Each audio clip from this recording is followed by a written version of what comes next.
મિત્રો ત્યારબાદ ત્રીજો પ્રશ્ન છે 25 વિદ્યાર્થીઓમાંથી 72% વિદ્યાર્થીઓ ગણિતમાં રસ લે છે તો કેટલા વિદ્યાર્થી ગણિતમાં રસ લેતા નથી? કોઈ એક વર્ગમાં 25 વિદ્યાર્થીઓ છે એટલે કુલ વિદ્યાર્થીઓ છે 25, એમાંથી ગણિતમાં રસ લેતા હોય એવા વિદ્યાર્થીઓ 72% છે તો કેટલા વિદ્યાર્થીઓ ગણિતમાં રસ લેતા નથી? કેટલા ટકા ગણિતમાં રસ લેતા નથી એવી વાત નથી મિત્રો, કેટલા વિદ્યાર્થીઓ, એટલે આપણે વિદ્યાર્થીઓની સંખ્યા શોધવાની છે કે જે ગણિતમાં રસ લેતા નથી. તો મિત્રો આ દાખલો આપણે બે રીતે ગણી શકીએ છીએ. હમણાં મેં તમને સમજાવ્યું કે અહીંયા કુલ વિદ્યાર્થીઓ કેટલા છે મિત્રો? 25, અને 25 વિદ્યાર્થીઓ એટલે આપણે કેટલા ટકા ગણી શકીએ? 100. અહીં વર્ગમાં કુલ વિદ્યાર્થીઓ છે 25 અને 25 વિદ્યાર્થીઓ એટલે 100% વિદ્યાર્થીઓ ગણાય. તો હવે અહીંયા આ દાખલો છે એને આપણે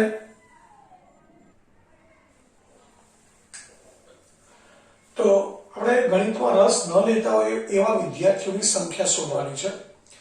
તો મિત્રો અહીં આપણે જોઈ શકીએ છીએ કુલ વિદ્યાર્થીઓ 25 છે એટલે 100% છે.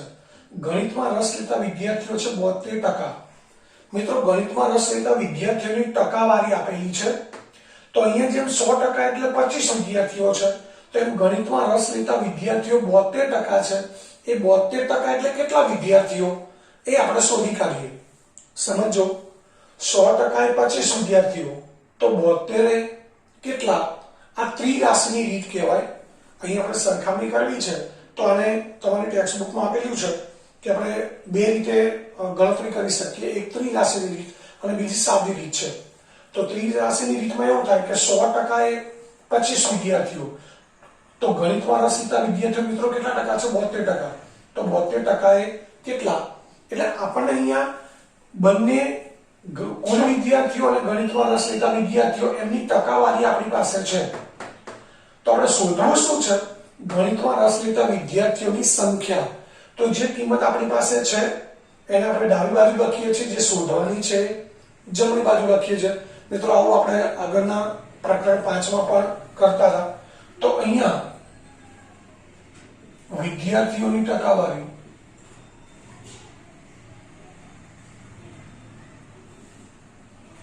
અહીં વિદ્યાર્થીઓની સંખ્યા. તો અહીંયા 100 એ કેટલા વિદ્યાર્થીઓ મિત્રો? 100%. 100% એ 25 વિદ્યાર્થીઓ. તો ગણિતમાં રસ લેતા વિદ્યાર્થીઓ કેટલા છે? 72. તો 72% એ કેટલા? આ ત્રિરાશિની રીત કહેવાય. ટકાવારી કુલ વિદ્યાર્થીઓ 100% ગણાય એટલે 100% એ 25 વિદ્યાર્થીઓ તો 72% એ કેટલા? તો અહીંયા આપણને જે જવાબ મળશે એ ગણિતમાં રસ લેતા વિદ્યાર્થીઓ મળશે. ગણિતમાં રસ લેતા વિદ્યાર્થીઓની સંખ્યા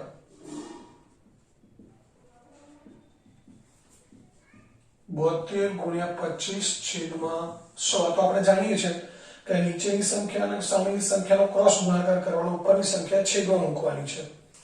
હવે આપણે છેદ કરીએ તો 25 ચોક 100, 18 ચોક 72 એટલે જવાબ મળશે આપણને 18. એટલે મિત્રો એનો અર્થ એ થયો કે ગણિતમાં રસ લેતા વિદ્યાર્થીઓની સંખ્યા છે 18. આપણે શું શોધવાનું છે? ગણિતમાં રસ ન લેતા વિદ્યાર્થીઓ. મિત્રો કુલ વિદ્યાર્થીઓ છે 25, એમાંથી 18 વિદ્યાર્થીઓ ગણિતમાં રસ લે છે. તો ગણિતમાં રસ ન લેતા હોય એવા વિદ્યાર્થીઓ કેટલા થાય? 25 માંથી 18 બાદ કરવા પડે. તો માટે ગણિતમાં રસ લેતા વિદ્યાર્થીઓની સંખ્યા આપણને મળી અહીંયા 18. તો હવે આપણે લખી શકીએ ગણિતમાં રસ ન લેતા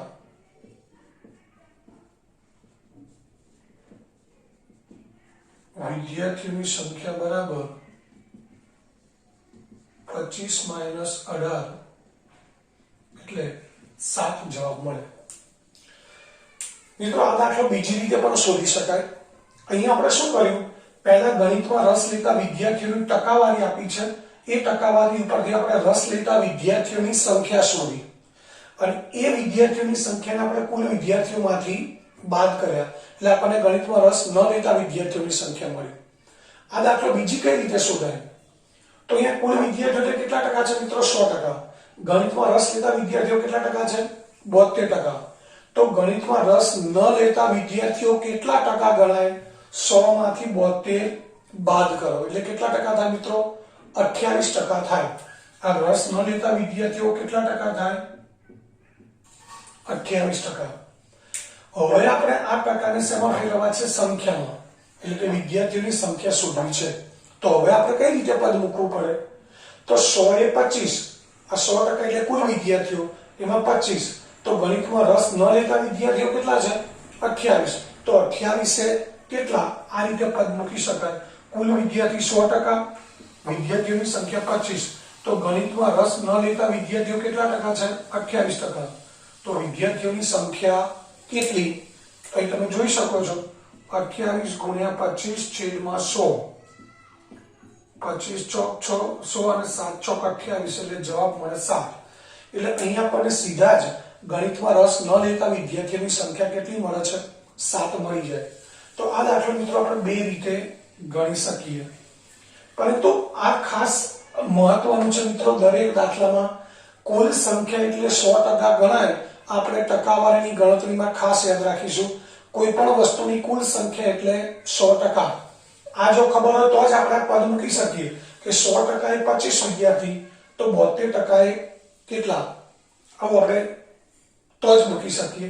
એટલે આ ખાસ ધ્યાનમાં રાખવાનું છે. હવે ત્યારબાદ પ્રશ્ન નંબર 4.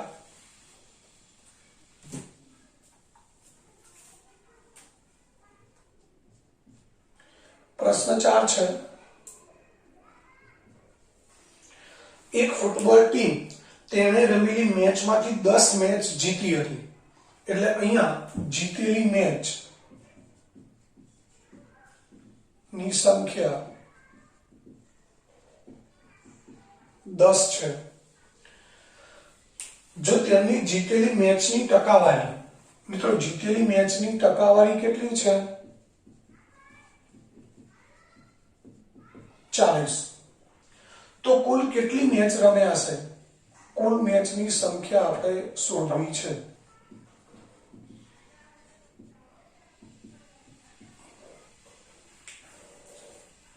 મિત્રો અહીંયા કોઈ એક ફૂટબોલ ટીમ છે, એ જેટલી મેચ રમી છે, કેટલી મેચ રમી એ ખબર નથી, એ આપણે શોધવાની છે. પરંતુ એમાંથી 10 મેચ એ જીતી ગઈ છે અને એ જે જીતેલી મેચ છે એની ટકાવારી 40% છે. એટલે કે જે કુલ મેચ રમી એ કુલ મેચની સંખ્યા કેટલા ટકા ગણાશે મિત્રો? કુલ મેચની સંખ્યા એ કેટલા ટકા ગણાય? 100%. આ આપણને ખબર પડવી જોઈએ. કુલ મેચની સંખ્યા જે 100% છે એમાંથી 40% મેચ એ જીતે છે. 40% મેચ એટલે મેચની સંખ્યા કેટલી થઈ? 10. તો મેચની કુલ સંખ્યા કેટલી હશે એ આપણે શોધવાનું છે. તો મિત્રો અહીંયા આપણી પાસે કુલ મેચ અને જીતેલી મેચ, આ બંનેમાંથી કઈ માહિતી છે? ટકાવારી છે કે મેચની સંખ્યા છે? તો બંનેની ટકાવારી આપણી પાસે છે. જીતેલી મેચની ટકાવારી 40 છે અને કુલ મેચની સંખ્યા એટલે 100%. તો એ બંનેના ટકા આપણી પાસે છે. ટકા છે અને મેચની સંખ્યા આપણે શોધવી છે. તો આની જેમ જ આવશે કે મેચની ટકાવારી અને અહીંયા મેચની સંખ્યા. તો એ લખી દઈએ આપણે મેચની ટકાવારી, અહીંયા મેચની સંખ્યા. આપણી પાસે બંનેના ટકા છે, સંખ્યા એક છે, જીતેલી મેચની સંખ્યા છે, કુલ મેચની સંખ્યા શોધવાની છે. તો મિત્રો જે શોધવાનું છે આપણે ક્યાં રાખીએ છીએ? હંમેશા જમણી બાજુ. સંખ્યા શોધવી છે તો આપણે સંખ્યા જમણી બાજુ રાખી છે. હવે અહીંયા પહેલા શું આવશે? તો આપણી પાસે જીતેલી મેચની ટકાવારી પણ છે, સંખ્યા પણ છે. તો આ બંને આંકડાઓ ક્યાં આવશે? ઉપર. એટલે કે અહીંયા 40%, મેચની સંખ્યા 10. જીતેલી મેચની ટકાવારી 40 છે, મેચની સંખ્યા છે 10. તો આપણે કુલ મેચ 100% છે, એ ટકાવારી 100 છે, તો મેચની સંખ્યા આપણે શોધવી છે.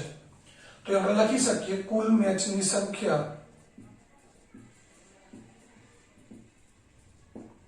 બરાબર 100 ગુણ્યા 10 છેદમાં 40. આ 0 0 ઉડી ગયા, 25 ચોક 100 એટલે કેટલા ટકા થયા? સોરી, કેટલી મેચ થઈ? 25. એટલે કુલ મેચની સંખ્યા મિત્રો 25 ગણાય. એટલે કુલ મેચની સંખ્યા 25 છે. એટલે એનો અર્થ એ થાય મિત્રો કે એક ટીમ છે એ કુલ 25 મેચ રમી હશે અને 25 મેચ એટલે 100% અને એના 40% એટલે જીતેલી મેચ જે 10 મેચ છે. તો આ રીતે આ ખાસ ધ્યાન રાખવાનું છે. કુલ મેચની સંખ્યા શોધવાની છે. 100% આપણે ગણી લઈએ તો આપણી પાસે બંનેની ટકાવારી છે, પરંતુ સંખ્યા એક જ છે. જીતેલી મેચની સંખ્યા છે, કુલ મેચની સંખ્યા શોધવી છે. જે શોધવું છે એને આપણે જમણી બાજુ રાખીશું, જેની કિંમત આપણી પાસે છે એ ડાબી બાજુ મૂકીશું. તો આ ટકાવારી છે અને મેચની સંખ્યા છે. તો આ રીતે આપણે કુલ મેચની સંખ્યા 25 છે એવું શોધી શકીએ. ત્યારબાદ જોઈએ પ્રશ્ન નંબર 5.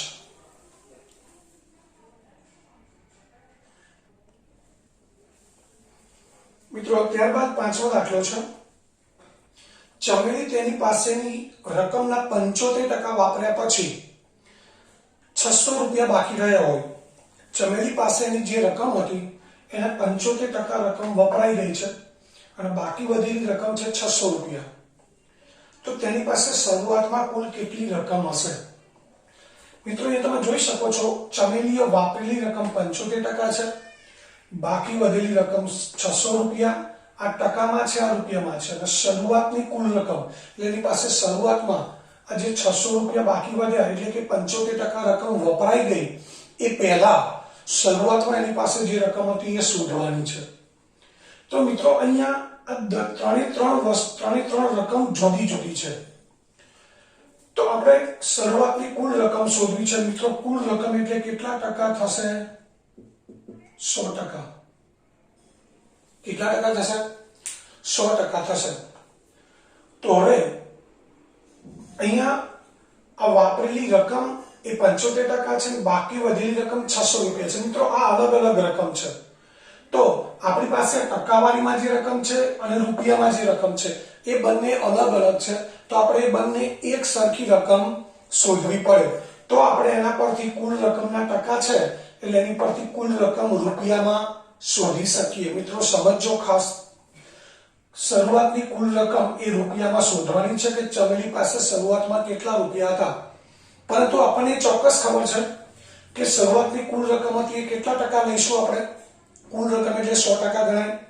બાકી રહી આ બંને રકમની વાત, તો ઉપર વાપરેલી રકમ છે, નીચે વધેલી રકમ છે. બંને રકમ જુદી જુદી છે. ટકાવારીમાં જે આપી છે રકમ જુદી છે, રૂપિયામાં આપી છે રકમ જુદી છે. તો આપણે સૌથી પહેલા શું કરવું પડે? કાં તો વાપરેલી રકમ ટકામાં અને રૂપિયામાં શોધી કાઢવી પડે, અથવા તો બાકી વધેલી રકમ રૂપિયામાં અને ટકામાં બંનેમાં શોધવી પડે. તો કયું કામ સહેલું પડશે મિત્રો? તો બાકી વધેલી રકમ 600 રૂપિયા છે. વાપરેલી રકમ કેટલી છે? 75%. કુલ રકમ કેટલા ટકા છે? 100%. એમાંથી 75% રકમ વપરાઈ ગઈ તો બાકી વધેલી રકમ કેટલા ટકા ગણાય મિત્રો? સમજાય છે? કુલ રકમ 100% છે, એકદમ સિમ્પલ છે. 100% માંથી 75% રકમ વપરાઈ ગઈ તો બાકી વધેલી રકમ કેટલા ટકા ગણાય? 25%. તો અહીં આપણે લખી શકીએ બાકી વધેલી રકમ બરાબર 100% માઈનસ 75% બરાબર 25%. તો મિત્રો હવે આપણી પાસે બાકી વધેલી રકમ છે એના ટકા પણ છે, રૂપિયામાં પણ છે. રકમ રૂપિયામાં કેટલા રૂપિયા છે મિત્રો? 600. બાકી વધેલી રકમના ટકા કેટલા છે? 25. શરૂઆતની રકમના ટકા કેટલા છે? 100. શોધવાનું શું છે? શરૂઆતની રકમ. તો અહીંયા શું લખીશું આપણે મિત્રો? રકમની ટકાવારી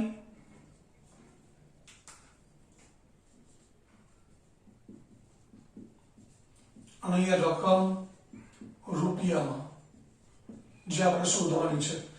બાકી વધેલી રકમના ટકા છે, કુલ રકમના ટકા પણ આપણી પાસે છે.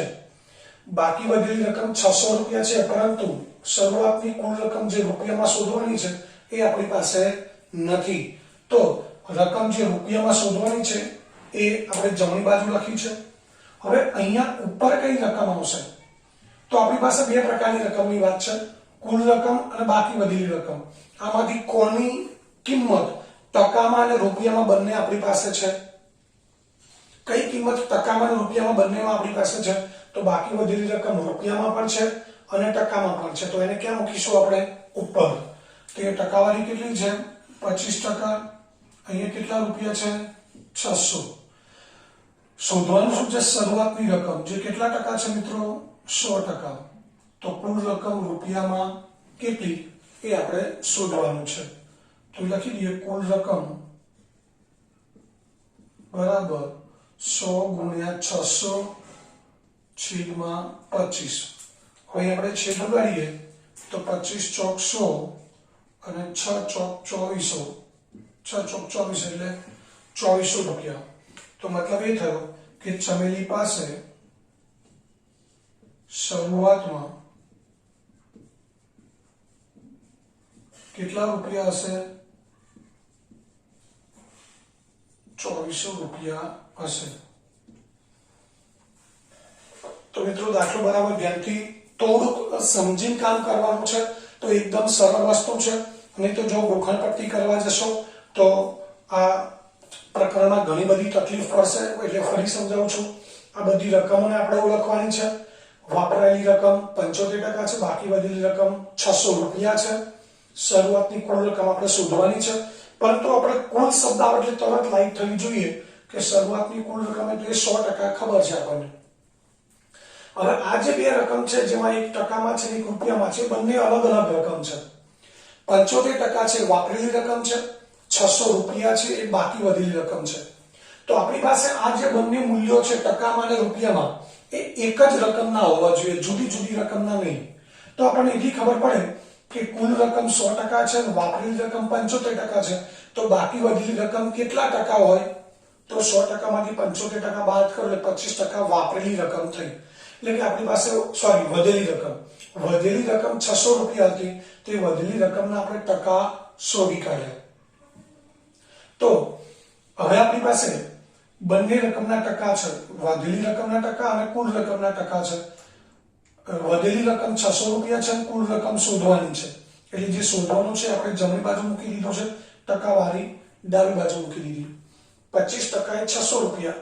વાપરેલી રકમની બંને કિંમત છે, રૂપિયામાં અને ટકામાં. તો જે બંને કિંમત હોય આપણે ઉપર રાખીએ છીએ. એટલે 25 એ 600 રૂપિયા, તો 100 એ કેટલા?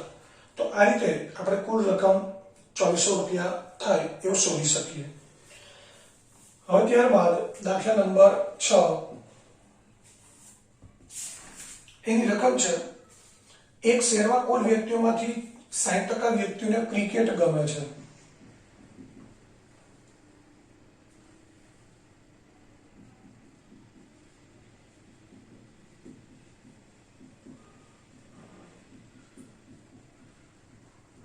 ક્રિકેટ ગમતી એવા લોકો છે 60%. ત્યારબાદ ફૂટબોલ ગમતો હોય તેવા લોકો છે 30%.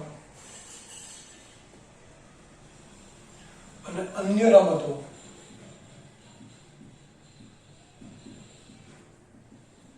એ કેટલા ટકા હશે મિત્રો? અન્ય રમતોમાં કબડ્ડી છે, ખોખો છે, ત્યારબાદ બેડમિન્ટન છે, બાસ્કેટબોલ છે, હોકી છે. આ બધી રમતો અંદર આવી જાય. એ અન્ય રમતો ગમતા હોય એવા લોકો કેટલા હશે? તો લોકોની કુલ સંખ્યા એ કેટલા ટકા થાય મિત્રો? 100%. તો અહીંયા 60% ને ક્રિકેટ ગમે છે, 30% ના ફૂટબોલ ગમે છે. તો 60 અને 30 કેટલા ટકા થયા? 90%. તો અન્ય રમતોમાં કેટલા ટકા આવશે મિત્રો? 10%. હવે કુલ વ્યક્તિઓ, શહેરના કુલ લોકો એટલે કેટલા ગણાય? 100%.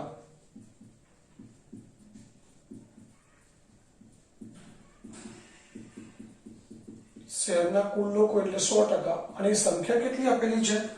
50 લાખ.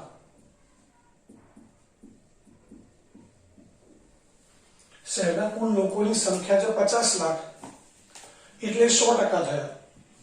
તો આપણે ક્રિકેટ ગમતા હોય એવા લોકો શોધવાના છે, ફૂટબોલ ગમતા હોય એવા લોકો અને અન્ય રમત ગમતા એવા લોકોની સંખ્યા શોધવાની છે. તો મિત્રો પહેલા લઈએ આપણે ક્રિકેટ માટે. તો શું કરીશું, અહીં આપણી પાસે બધાની ટકાવારી છે, સંખ્યા માત્ર કોની છે, કુલ લોકોની. તો આપણે સંખ્યા, આ બધી રમત રમતા લોકોની સંખ્યા શોધવાની છે. તો મિત્રો આપણે શું કરીએ છીએ, ટકા ડાબી બાજુ મૂકીશું, સંખ્યા જમણી બાજુ. અહીંયા ટકા, અહીંયા સંખ્યા. તો પહેલા 100%.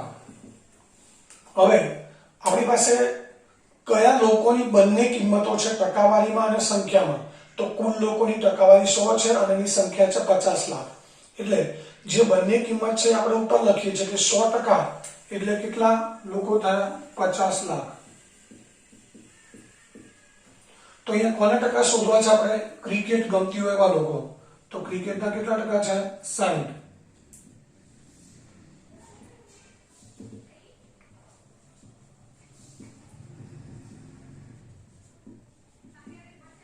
તો ક્રિકેટ ગમતી હોય તેવા લોકો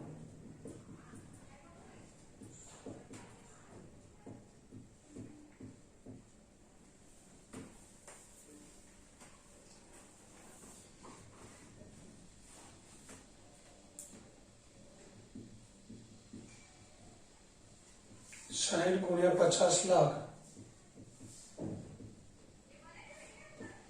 છેદમાં 100. 1 2 શૂન્ય ઉડી ગઈ,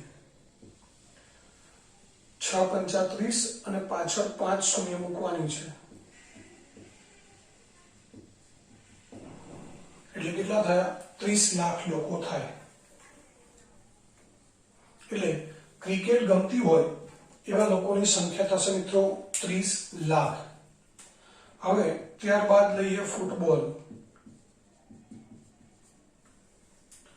તો ફૂટબોલમાં અહીંયા શું મૂકીશું આપણે, ટકા, અહીંયા સંખ્યા. અહીંયા ઉપર એ જ આંકડા આવશે, કુલ લોકો 100%, સંખ્યા 50 લાખ.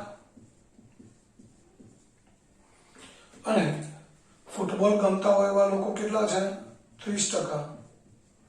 તો સંખ્યા કેટલી, તો આપણે શું કરીશું, 30 × 50 લાખ અને છેદમાં 100. મિત્રો એની ગણતરી હું અહીંયા ડાબી બાજુ લખી દઉં છું.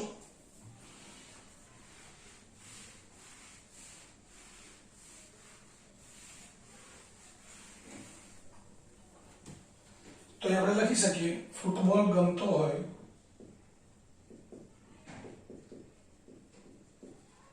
તેવા લોકોની સંખ્યા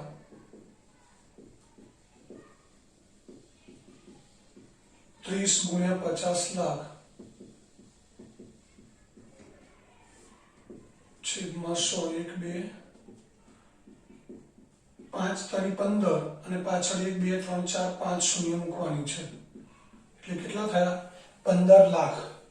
50 લાખમાંથી 30 લાખ લોકોને ક્રિકેટ ગમે છે, 15 લાખ લોકોને ફૂટબોલ ગમે છે. તો મિત્રો 30 અને 15 45 લાખ તો થઈ ગયા. કુલ લોકો છે 50 લાખ. 50 લાખમાંથી 45 લાખ બાદ કરો, કેટલા વધે, 5 લાખ. 5 લાખ લોકોને કઈ રમત ગમતી હશે મિત્રો, અન્ય રમત.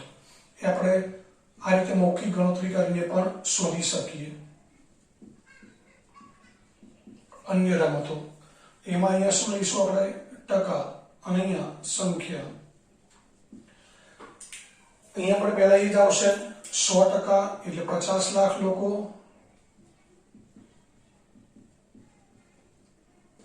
અને અન્ય રમતો વાળા લોકો કેટલા છે, 10%. તો અન્ય રમતો ગમે તેવા લોકોની સંખ્યા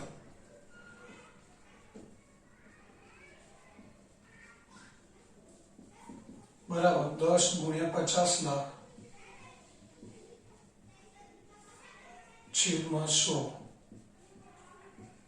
5 × 5 અને પાછળ 5 શૂન્ય મૂકી દઈએ એટલે 5 લાખ લોકો થાય. એટલે 50 લાખ લોકોમાંથી 30 લાખ લોકોને ક્રિકેટ ગમે છે, 15 લાખ લોકોને ફૂટબોલ ગમે છે અને 5 લાખ લોકોને અન્ય રમતો ગમે છે. તો આ રીતે મિત્રો આપણને કુલ લોકોની કુલ સંખ્યા આપેલી છે. એટલે એની પરથી આ દરેક ગેમ, દરેક રમત ગમતી હોય એવા લોકોની ટકાવારી પરથી આપણે એની સંખ્યા શોધી શકીએ. ટકાવારી દરેકની આપેલી હતી એટલે આપણે ટકા ડાબી બાજુ લખ્યા છે, સંખ્યા શોધવાની હતી અને જમણી બાજુ મૂક્યા છે. તો આ રીતે આપણે દરેક રમત ગમતી હોય તેવા લોકોની સંખ્યા છે એ ટકાવારી પરથી શોધી શકીએ. તો મિત્રો અહીંયા ગુણોત્તર અને ટકાવારી છે એના આધારે સ્વાધ્યાય 8.1 ના જે દાખલા છે એ પ્રશ્ન 6 સુધીના દાખલા અહીંયા પૂરા થયા. ત્યારબાદ જોઈશું ટકાવારીમાં વધારો કે ઘટાડો શોધો.